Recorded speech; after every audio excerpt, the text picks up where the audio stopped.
A Tri-Cities lawmaker wants to ban abortions in the state once a doctor detects a heartbeat. State Representative Micah Van Huss of Washington County calls it the heartbeat bill. Legislation filed in Nashville today would prohibit a woman from getting an abortion after a medical provider detects a heartbeat.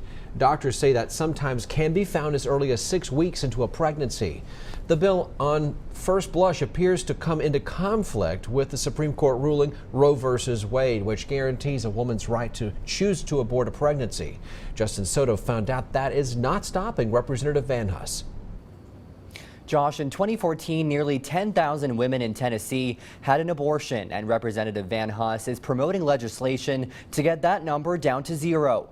But a local women's organization I spoke with tonight says making abortion illegal won't stop abortion, and it could make things worse.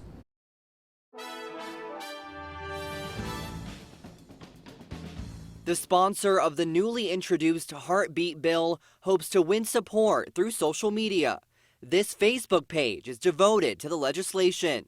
State Representative Micah Van Huss filed it Thursday morning. The heartbeat bill would say that when a fetus heartbeat is detected via ultrasound, then abortions would be illegal from that point on. Van Huss says it's landmark legislation that will save 90% of Tennessee's unborn. But the president of the local branch of the National Organization for Women disagrees. Micah Van Huss will never know what a pregnancy feels like. She says most women don't know they're pregnant at the 6 to 12 week time frame Van Huss is proposing, and he can't relate. And that he is a man and will never have to face those issues. Neal says while she strongly opposes Van Huss's plan, we want the same thing. We want to stop abortion. Making it illegal will just stop safe abortion. This will just force women to go back to before Roe v. Wade. Representative Van Huss says when confronted about protecting women's rights, he thinks of the new woman in his life, his 6-month-old daughter. She's been a blessing to us, and you know, people would ask, what about a woman's right to choose? And my answer to that would be, I believe in a woman's right to live. Van Huss isn't the only lawmaker with legislation that would impact abortions. He says at least 2 other bills will be up for consideration. And I spoke with constitutional law consultant Stuart Harris this evening, and he tells me bills like this have been introduced in other states, and it's unlikely it'll pass.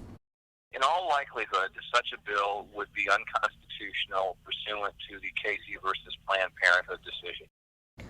And he says Supreme Court cases like Casey versus Planned Parenthood and Roe versus Wade wouldn't allow for such a bill. And he added that when a state joins the union, they agree that national law prevails. Josh. Justin Soto, thank you. We also got reaction from Jeff Teague, president and CEO at Planned Parenthood of Middle and East Tennessee. He said this about the heartbeat bill: the measure he believes is clearly unconstitutional and not designed to improve safety or to protect women.